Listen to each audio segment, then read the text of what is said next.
Et sœurs, bonjour. Nous retrouvons pour célébrer, méditer l'heure sainte. Sans plus tarder, entrons dans notre méditation.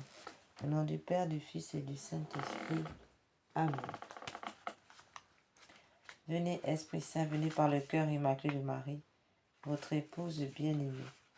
Venez, Esprit Saint, venez par le cœur immaculé de Marie, votre épouse bien-aimée. Venez, Esprit Saint, venez par le cœur immaculé de Marie, votre épouse bien-aimée.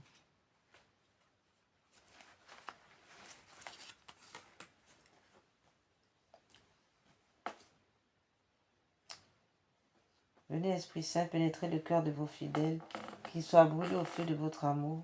Au Seigneur, envoyez votre Esprit qui renouvelle la face de la terre. Prions. Ô Dieu qui, par la lumière de l'Esprit Saint, avait instruit les cœurs de vos fidèles, accordez-nous dans ce même esprit de goûter ce qui est bien, de jouir sans cesse de ces consolations.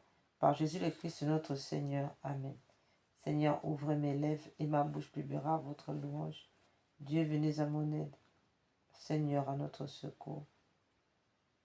Gloire soit au Père, au Fils et au Saint-Esprit, au Dieu qui est, qui était et qui vient, pour les siècles des siècles.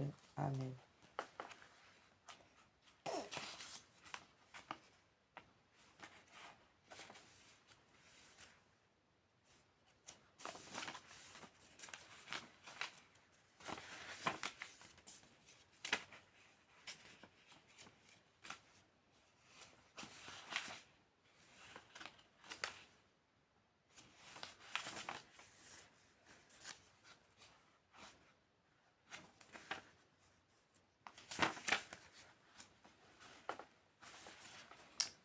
Cette méditation de l'agonie de Jésus au jardin de l'heure sainte.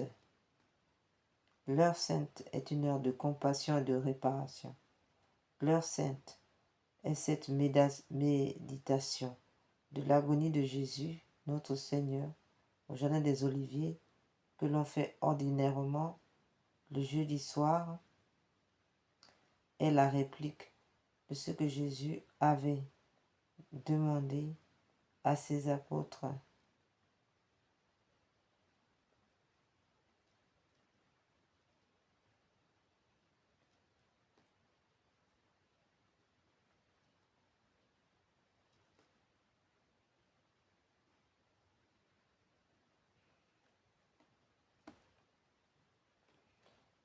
Veillez une heure avec lui. Cette contemplation des souffrances du Sauveur à Gethsémani dispose l'âme de manière excellente à faire la communion réparatrice du lendemain.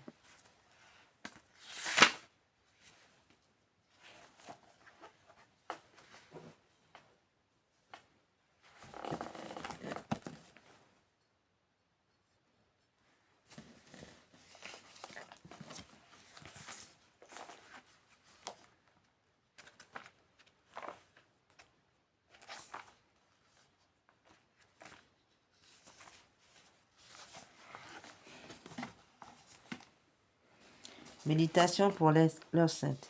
Adoramus te Christe et benedictimus tibi, quia per sanctam agoniam et passionem tuam redemisti mundum. Nous vous adorons, Christ, et nous vous bénissons, parce que vous avez sauvé le monde par votre agonie et votre passion. Et progressus possium procidit.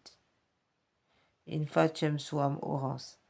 Il s'éloigna un peu et se prosterna la face contre terre pour prier.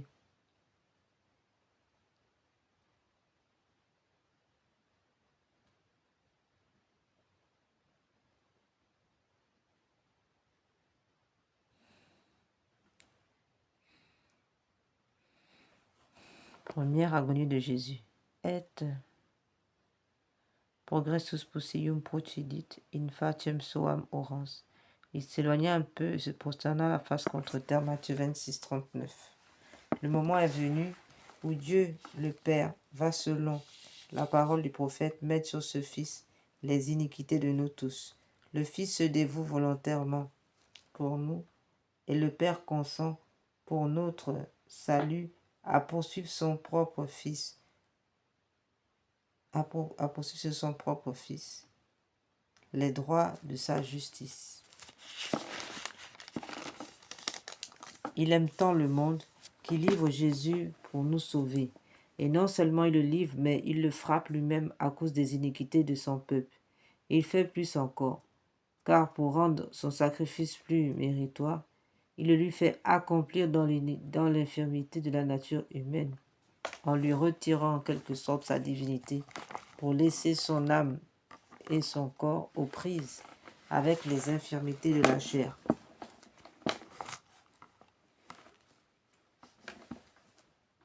En face des iniquités du monde et des souffrances de sa passion, Dominus voluit confere eium in iniquitate. Le Seigneur a voulu le broyer dans la faiblesse, a dit le prophète Isaïe. Puis,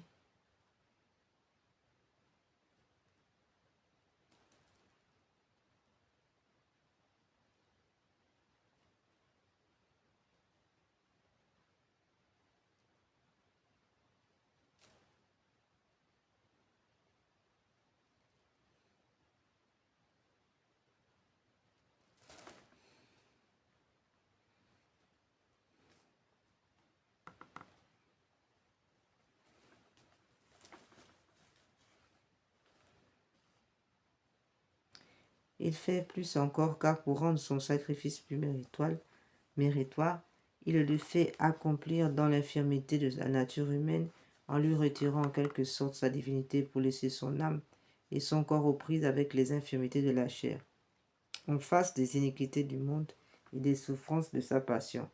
Dominus voluit confere eium in infirmitate. Le Seigneur a voulu le broyer dans la faiblesse, a dit le prophète Isaïe, puis il le délaisse lui-même, car il ajoute encore par la bouche de son prophète: In momento indignationis abscondi, facem meam parumper ate. Au jour de sa colère et le front penché jusqu'à terre, Jésus s'offre donc comme victime pour les péchés du monde. Mais la justice demandait pour pouvoir frapper que cette victime innocente assumât volontairement sur elle-même les iniquités à expier et qu'elle consentit à la satisfaction à expier et qu'elle consentit à la satisfaction immense qu'il fallait offrir. C'est alors que se présentent devant lui tous les crimes de l'humanité, depuis le péché d'Adam jusqu'aux dernières iniquités qui seront commises jusqu'à la fin du monde. Elles se présentent toutes comme pour entrer en lui, pour devenir lui-même à mesure qu'il consent à les assumer. Il se voit peu à peu chargé, revêtu de toutes les abominations de la terre, les impiétés, les blasphèmes, les sacrilèges, les injustices, les turpitudes, les apostasies, les haines, les jalousies, les parricides, les avortements, les crimes rituels. Tout cela fond sur lui et l'envahit. Bientôt il est comme noyé dans une mer immense, dont son regard divin peut à peine sonder la profondeur et l'étendue. L'humanité en lui se revêt de tous ses crimes et sa divinité et la divinité devant laquelle les anges saints eux-mêmes se voilent la face de leurs ailes, veut fuir cette abominable corruption qui s'approche, qui semble l'atteindre. Son âme toute sainte tend à suivre la divinité qui s'enfuit. C'est une lutte suprême, une agonie terrible qui fait frissonner tout son corps. Une sueur abondante s'échappe de tous ses membres et coule jusqu'à terre.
Maudit de son Père, sans cesser d'être son Fils, délaissé de sa divinité, sans cesser d'être Dieu, il se tord comme un ver sous le poids de cette malédiction vengeresse du péché qu'il assume. Ne va-t-il pas mourir dans cette agonie terrible, et son cœur brisé pourra-t-il supporter une aussi violente douleur? Non. Un miracle de toute sa puissance retient son âme captive dans son corps. Ce n'est que le premier pas. Il prend sur lui les iniquités de nous tous. Et Dieu le Père, qui pour nous sauver, les impute à son Fils. Il poursuit le péché sur celui qui ne l'avait point connu.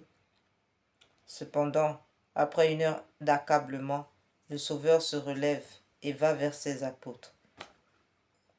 Et venit ad discipulos suos et invenit eios dormientes.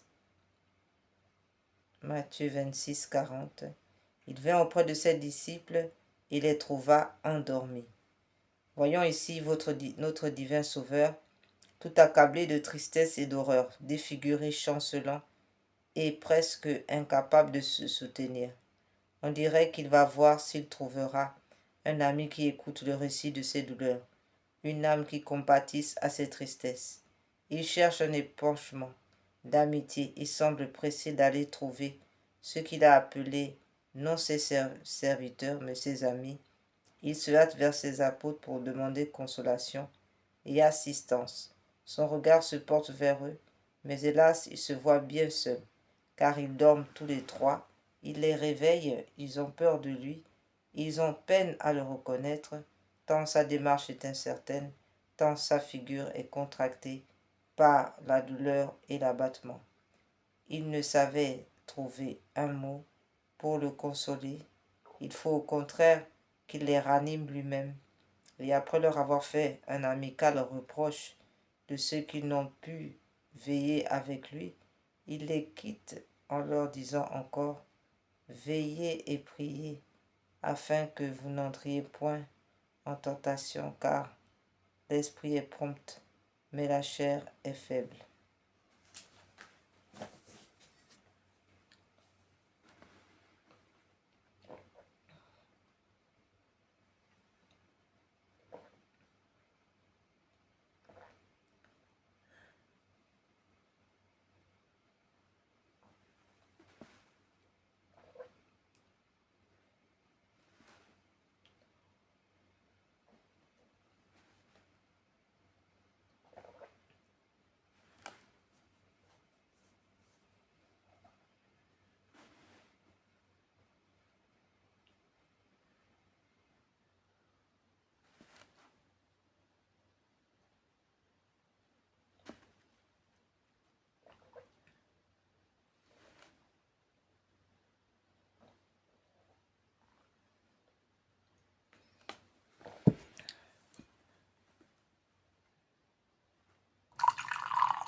Prière. Jésus, notre adorable Sauveur, vous voilà donc chargé de toutes nos iniquités. Ce n'est plus à nous que votre Père céleste les attribue. Il vient de vous en charger, vous, son Fils bien-aimé, au amour de Dieu le Père, que vous êtes grand. Vous livrez ce bon Jésus, ce Fils chéri, vous le maudissez en quelque sorte, vous l'immolez inexorablement pour des ingrats, pour des coupables comme nous. Et vous, ô Jésus, qui vous offrez à votre Père comme victime pour satisfaire à la justice, vous voilà écrasés, broyés sous le poids de nos iniquités. Pourrions-nous rester insensibles à tant de bonté, que nos cœurs se brisent de douleur d'avoir contribué à l'immolation de l'adorable victime, qu'il se pénètre d'une horreur bien grande pour le péché et d'une reconnaissance bien vive pour un si grand amour. Mettez, ô Jésus, mettez ces dispositions en nos cœurs. Nous vous le demandons par les mérites de cette grande douleur que nous a causée la vue de toutes ses iniquités.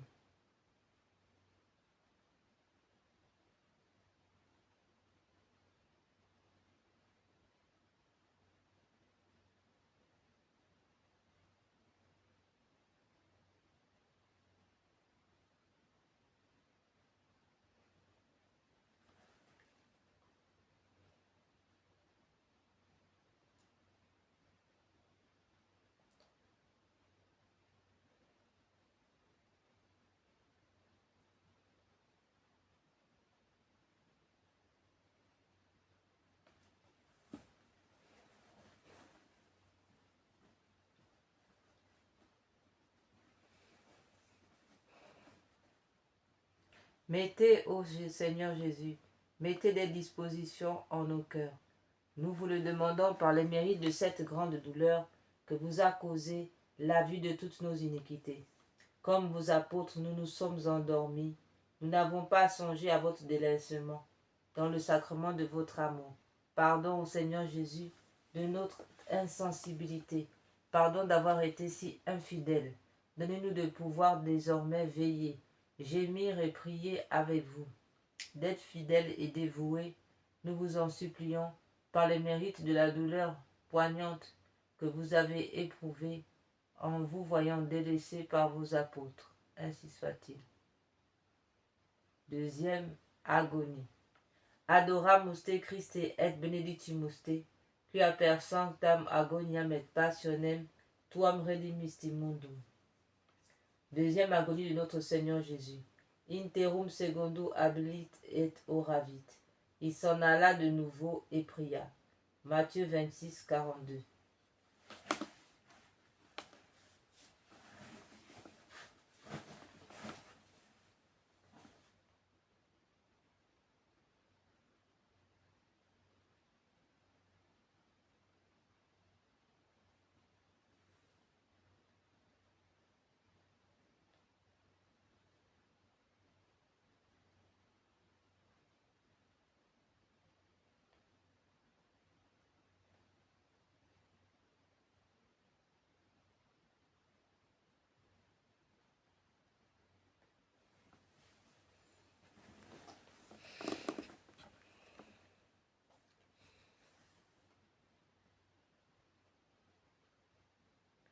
Nous vous adorons, ô Christ, et nous vous bénissons, parce que vous avez sauvé le monde par votre agonie.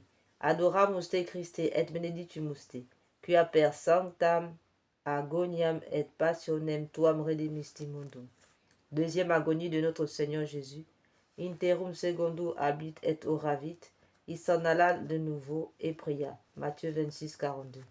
Après cet entretien, Jésus retourne à sa grotte, encore tout pénétré de l'horreur des premières visions. Il est promptement saisi de frayeur à l'aspect de celle qu'il voit s'avancer maintenant. Sa nature frémit et s'épouvante. Il se prosterne encore la face contre terre et considère la beauté primitive de l'âme humaine avant le péché d'Adam et le triste état où son iniquité l'a réduite.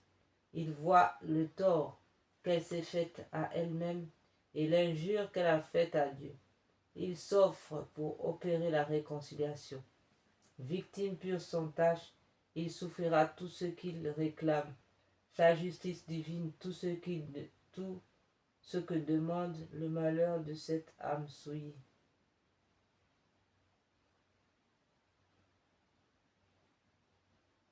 Mais ô angoisse, ô amertume, à quoi servira son sacrifice? Ne voit-il pas le plus grand nombre de ces âmes qu'il veut sauver se laisser encore entraîner vers le mal, comme par un penchant irrésistible? Malgré le secours, les mérites de son sang répandu, il voudrait les sauver, il veut mourir pour elles, il ne peut les arracher à la damnation. Et cette Église catholique dont il a déjà jeté les fondements, il la voit à travers les siècles constamment en butte aux persécutions et aux hérésies, souffrant de la part de ses propres enfants des déchirements plus dangereux, plus lamentables que des persécutions. Lui-même, il se voit à travers les siècles prisonnier et jour prisonnier nuit et jour dans 1000 sanctuaires, bien peu aimé et souvent outragé, méprisé dans le sacrement de son amour.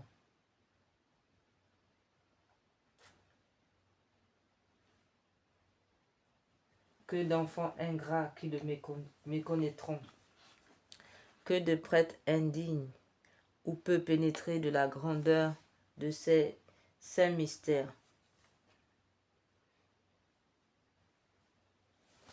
Que de communion faite par routine et sans préparation, comme sans fruit. Toutes ces pensées oppressent et déchirent son cœur aimant. Lui qui aime tant se voit si peu aimé. Lui qui veut nous sauver, compter tant de déceptions. Une abondante sueur de sang ruisselle de tout son corps.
Toutes ces pensées oppressent et déchirent son cœur aimant.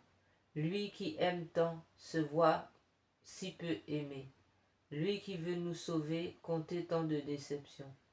Une abondante sueur de sang ruisselle de tout son corps. Par intervalles, un sanglot monte de sa poitrine oppressée. Il répète sa prière. Mon Père, s'il est possible, que ce calice s'éloigne de moi. Cependant, que votre volonté se fasse et non la mienne. Au milieu de cette angoisse inexprimable, Jésus se relève tout pâle, tout défait semblable à un homme qui ne pourrait supporter plus longtemps la vue d'un spectacle déchirant. Il se dirige encore une fois vers ses apôtres, puis, accablé,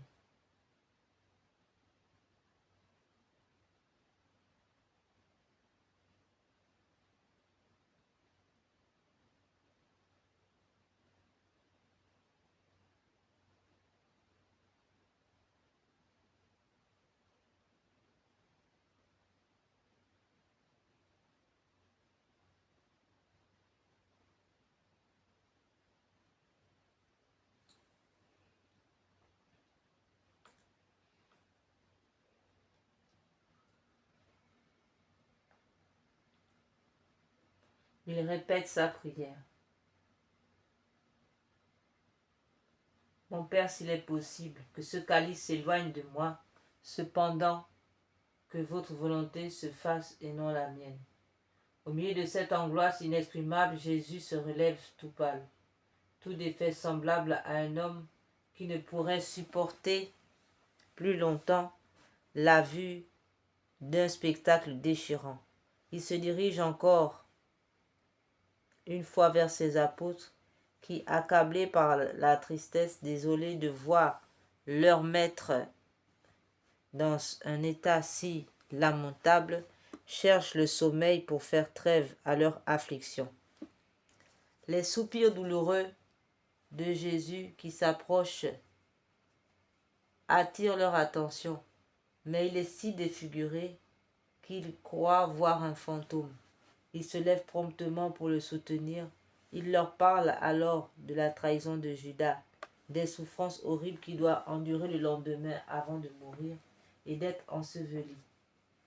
Il leur recommande sa mère, les saintes femmes, et comme à la dernière scène, il leur dit d'être bien unis en Jésus-Christ.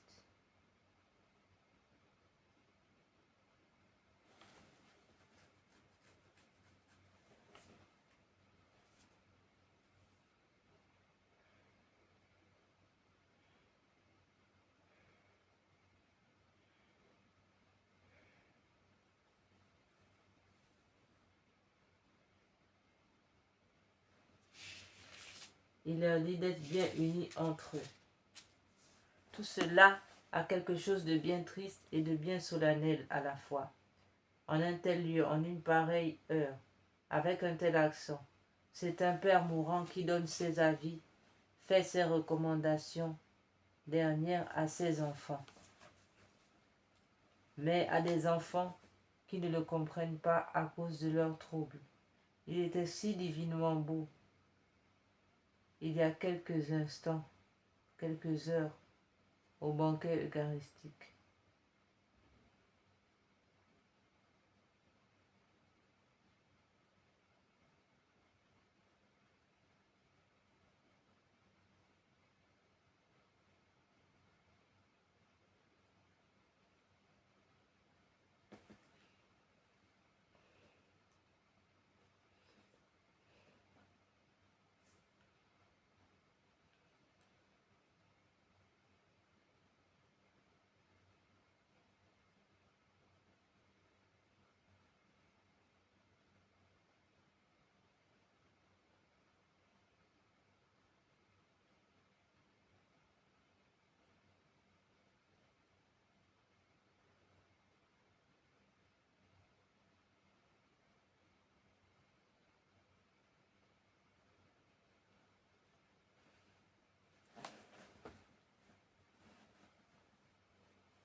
À cause de leurs troubles, il était si divinement beau il y a quelques heures au banquet eucharistique, et maintenant il est si misérablement changé. Qu'est-il arrivé? D'où provient cette tristesse? Que deviendrait-il? Que deviendront-ils s'il vient à leur manquer? Se serait-il égaré en se déclarant ses disciples? Le divin Sauveur voit bien tout ce que ces cœurs renferment de préoccupations terrestres. Il connaît la cause vraie de leur frayeur, de leur tristesse, et combien peu ils ont ce véritable amour, cet amour désintéressé, qui s'appuie sur la foi, la confiance entière et qui exclut l'intérêt personnel. Mais non, il peut avoir à cette heure aucune consolation. Et tandis que son père se montre inexorable et lui présente le calice d'amertume, ses apôtres lui présentent l'image vivante de tant de chrétiens qui ne l'aimeront que dans les consolations et le succès.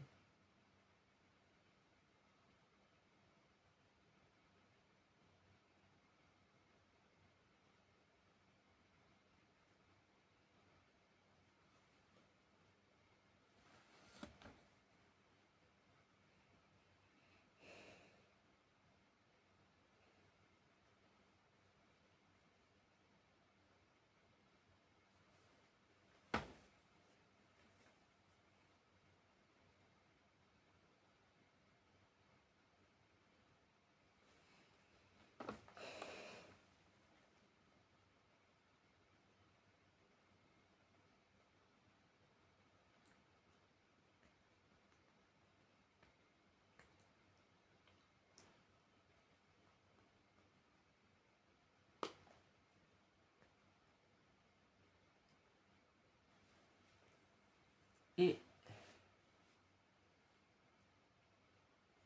aussi l'abattement et la douleur pénètrent de plus en plus dans son âme.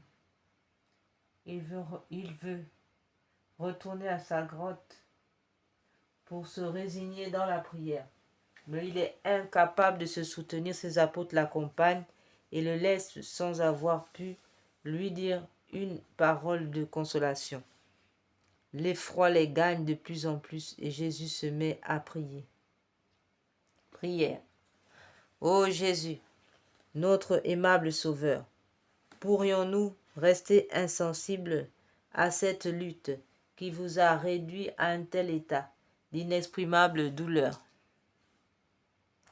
Rendez nos cœurs sensibles au souvenir de tant de souffrances, que nos yeux versent jour et nuit des larmes abondantes sur nos propres ingratitudes et sur celles qui vous sont si pénibles, parce qu'elles vous viennent de vos enfants privilégiés, qu'il nous soit donné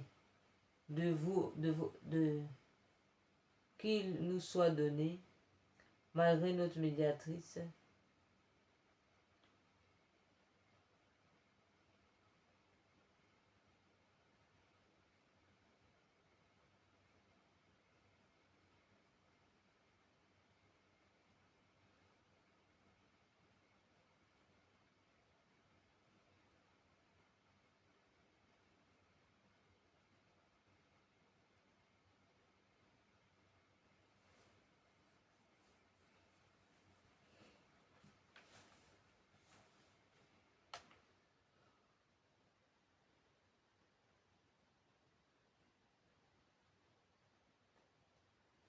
Ô Jésus, notre aimable Sauveur, pourrions-nous rester insensibles à cette lutte qui vous a réduit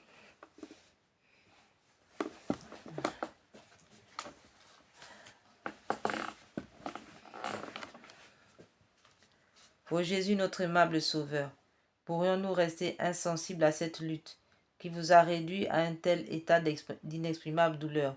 Rendez nos cœurs sensibles au souvenir de tant de souffrances, que nos yeux versent jour et nuit les larmes abondantes sur nous.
Qu'il nous soit donné, malgré notre misère, de nous immoler pour vous, comme vous vous êtes immolés pour nous, et que nous puissions dédommager votre cœur adorable de tant de poignantes ingratitudes par l'amour, la fidélité, la générosité à votre service.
Quelle douleur a su saisir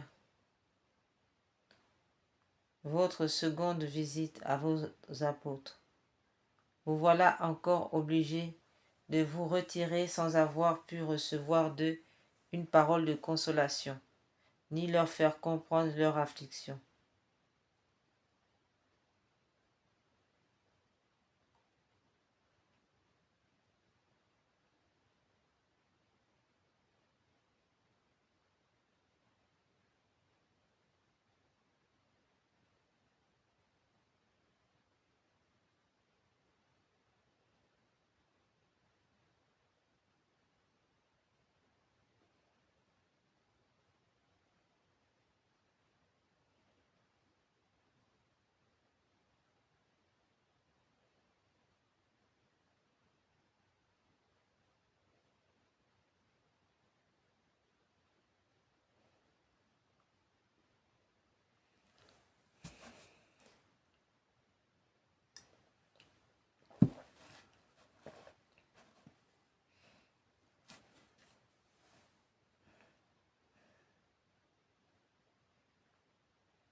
Quelle douleur a dû vous saisir dans votre seconde visite à vos apôtres.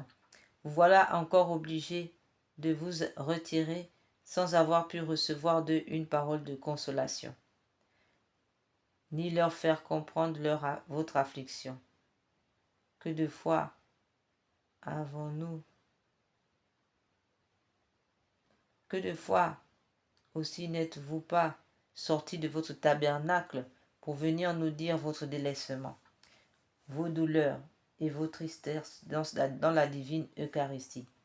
Mais hélas, nos cœurs lâches et tièdes ne vous ont pas compris ou n'ont pas voulu vous écouter.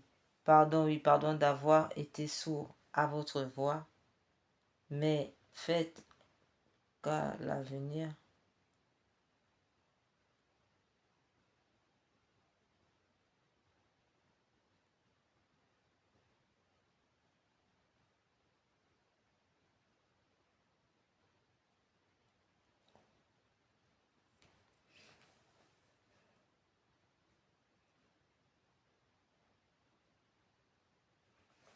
Troisième agonie.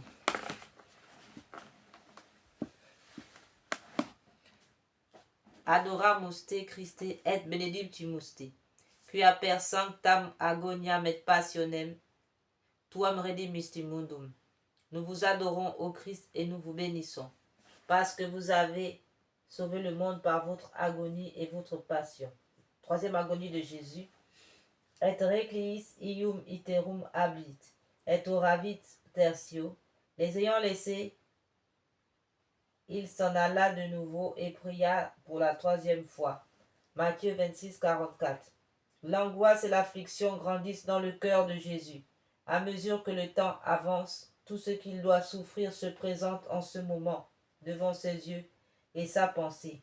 Il voit par avance sa passion dans toute son horreur, toutes ses souffrances, toutes ses douleurs depuis le baiser de Judas jusqu'au dernier soupir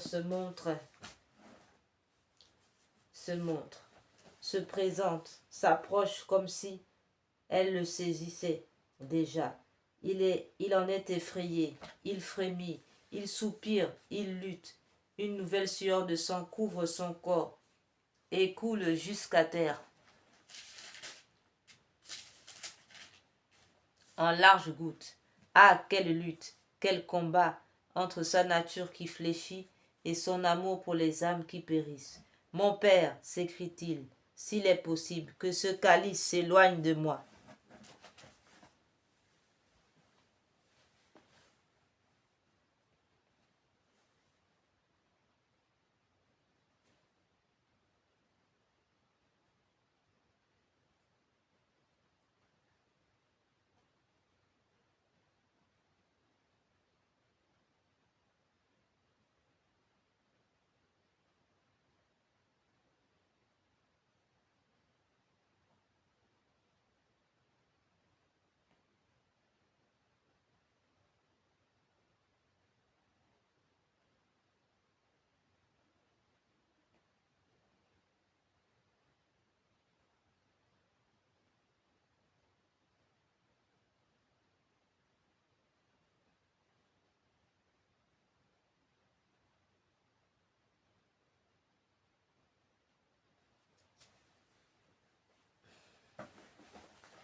Mais ne voit-il pas son regard divin, les limbes s'ouvrir devant ses yeux? De toutes les âmes qui s'y trouvent renfermées se présentent comme pour le supplier de ne pas reculer devant le sacrifice, de ne pas les laisser plus longtemps captives loin de Dieu, dans cette prison où elles languissent. Ne voit-il pas ensuite tous les martyrs, les confesseurs, les vierges, en un mot tous les saints, qui doivent un jour sanctifier leur œuvre avec les mérites de sa passion, paraître devant ses yeux avec une beauté admirable, chacun selon son rang et ses mérites. Ce magnifique spectacle se déroule devant lui et son âme est toute transportée, car il aime les âmes. Et s'il le fallait, il souffrirait pour une seule tout ce qu'il doit souffrir. Mais le calice est bien amer, et son père lui présente toujours.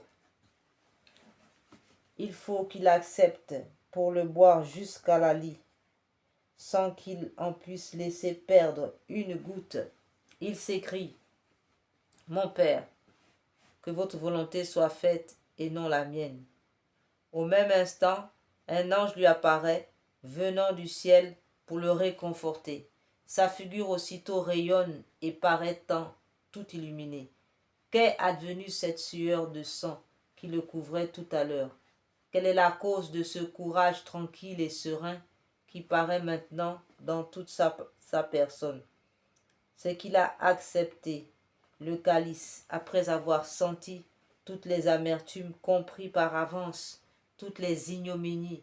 C'est qu'il a remporté la victoire sur les défaillances de sa nature humaine. C'est que ce désir, cette soif qu'il a de racheter, de sauver les âmes, va être satisfait. Bientôt, son sacrifice sera consommé. Encore quelques instants, et le jour tant désiré va paraître encore quelques heures, et les mérites infinis nous seront acquis par son sang. Nos âmes seront rachetées. Une dernière fois, Jésus quitte la grotte. Il ne chancelle pas. Son pas est assuré. Ses apôtres sont endormis. Il les réveille. Il leur parle avec bonté et leur dit: Levez-vous, allons au-devant de ceux qui viennent pour me prendre. Ses apôtres le suivent. Ils vont au-devant du traître qui s'avance avec une audace infernale. Jésus l'attend, avec un calme si grand qu'on dirait qu'il attend un bienfaiteur et non un traître, un ami et non un ennemi. Il l'avait bien choisi pour être du nombre de ses amis, mais le misérable a abusé des bontés de son maître. Ses bienfaits n'ont servi qu'à le jeter dans l'abîme. Misérable, que vas-tu faire? Ou plutôt qu'as-tu fait? Tu as vendu ton maître et tu vas le trahir par un baiser.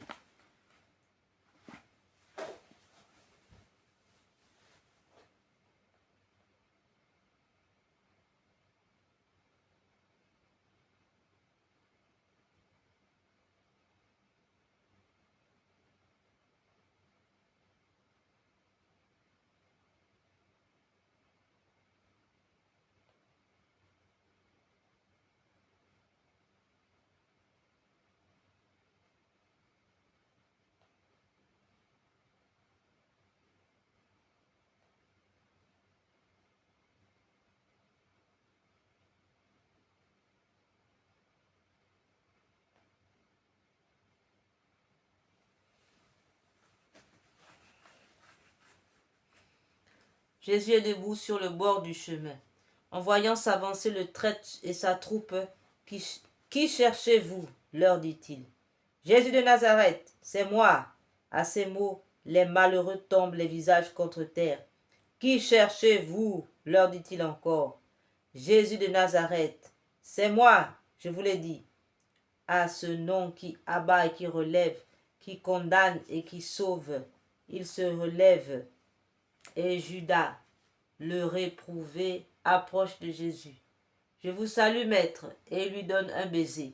Jésus reçoit ce baiser déicide et lui dit, « Mon ami, qu'êtes-vous venu faire ici? C'est donc par un baiser que vous livrez le Fils de l'homme. » L'accent de cette parole eût ému les cœurs les plus durs, tant il renfermait de tendresse et de miséricorde. Et cependant Jésus voyait et embrassait toute la personne de Judas, tous les sacrilèges profanateurs du sacrement de son amour, qui le livreront comme lui par le baiser de l'Eucharistie à Satan et à leur passion déréglée. Le traître demeure insensible et il regarde faire les soldats qui, au signal convenu, se jettent sur son maître, le saisissent, le garrottent, l'entraînent et commence cette longue série d'outrages, de brutalités, d'indignes traitements et de supplices dont se compose la passion du Sauveur. L'agneau de Dieu est aux mains de ces barbares ennemis, livré par Judas au peuple déicide des pécheurs, qui va concentrer sur lui toutes les haines, toutes les cruautés. Le sacrifice venait d'être consenti par le Fils, accepté par le Père. Il commence maintenant à Gethsémani et se terminera demain au Golgotha.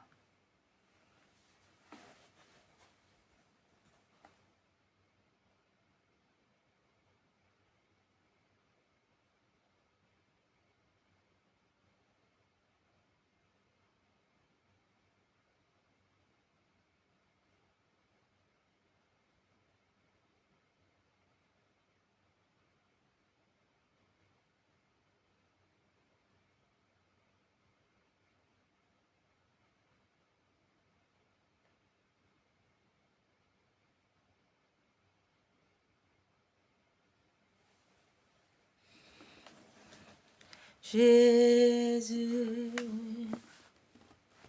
Jésus, Jésus, Jésus,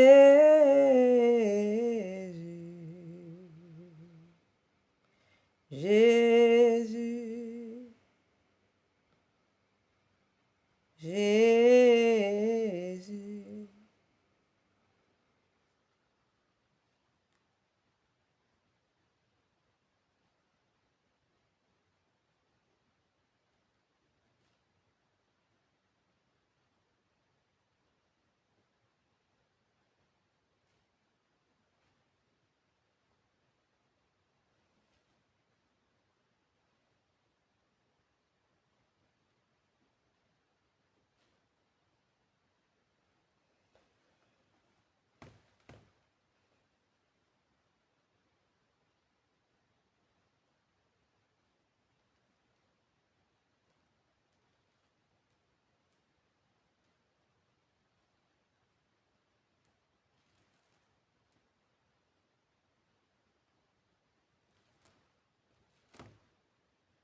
Prière à la mère douloureuse.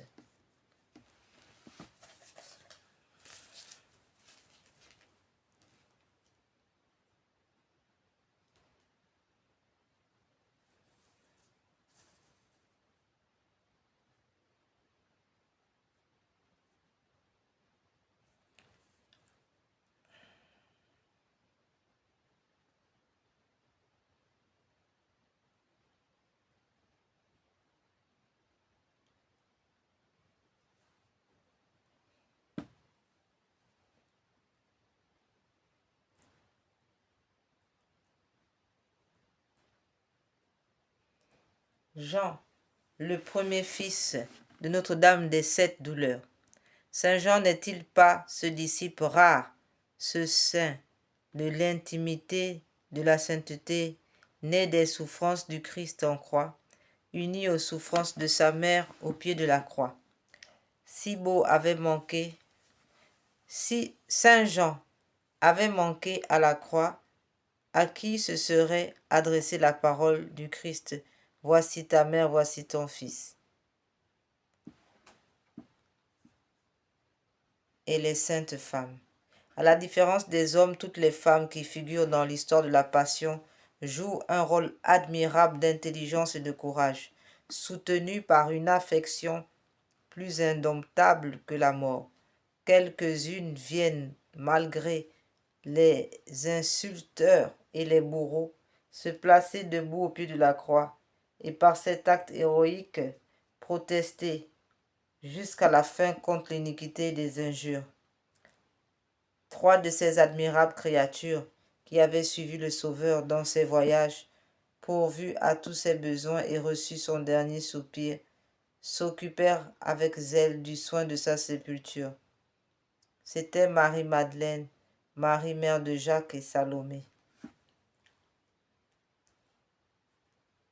Après les angoisses de la Sainte Vierge pendant la Passion, les plus grandes, on peut l'affirmer sans crainte, furent celles de Madeleine. Mais ces angoisses n'ôtent rien à son courageux dévouement. Elles le font au contraire briller avec plus d'éclat. Jésus, chargé de sa pesante croix, traverse les rues de Jérusalem. Madeleine le suit. Jésus est au calvaire, élevé sur la croix. Madeleine est là, debout, immobile, ne craignant rien, ne voyant rien, n'entendant rien, crucifiée avec son bon maître, et pour lui donner une dernière marque de tendresse, tenant compagnie à la Sainte Vierge, placée avec elle à 18 pas de la croix. La très sainte Vierge Marie fut la première réparatrice. Elle tint compagnie à Jésus alors que ses disciples l'abandonnaient. Son exemple fortifiait Jean et les saintes femmes. Sans la présence de la Vierge Marie, où aurait-il puisé le courage d'affronter pharisiens et soldats et de monter au calvaire? Le cœur immaculé de Marie, ouvert par la parole, « Femme, voici ton fils », rencontre spirituellement le cœur de son fils ouvert par la lance du soldat. Le cœur de Marie a été ouvert par l'amour, mais pour l'homme et pour le monde. Amen.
Tantum ergo sacramentum veneremus cernui, en antiquum documentum novo cedaritui, Praeste fide supplementum.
panem de celis praesti eis, omne delectamentum in se habentem, oremus. Deus qui nobis sub sacramentum, mirabili passionis, tue memoriam reliquis tribu quesimus, inta nos corporis et sanguinis tui sacra mysteria venerari, ut redemptionis tui fructum in ubi jugiter sensiamus, qui vivis et regnas in saecula saeculorum. Amen. Dieu soit béni. Béni soit son saint nom. Béni soit Jésus-Christ, vrai Dieu et vrai homme. Béni soit le nom de Jésus. Béni soit son cœur sacré. Béni soit son précieux sang. Béni soit Jésus au très saint sacrement de l'autel. Béni soit l'Esprit Saint consolateur. Béni soit l'incomparable Mère de Dieu, la très sainte Vierge Marie. Béni soit sa sainte Immaculée Conception. Béni soit sa glorieuse Assomption. Béni soit le nom de Marie, Vierge Mère. Béni soit Saint Joseph, son très chaste époux. Béni soit Dieu dans Saint Michel, archange et ses anges, et dans ses saints. Seigneur, donnez-nous des prêtres. Seigneur, donnez-nous beaucoup de saints prêtres. Seigneur, donnez-nous beaucoup de saints prêtres, de saintes vocations religieuses, ainsi que de saints fidèles laïcs catholiques. Amen.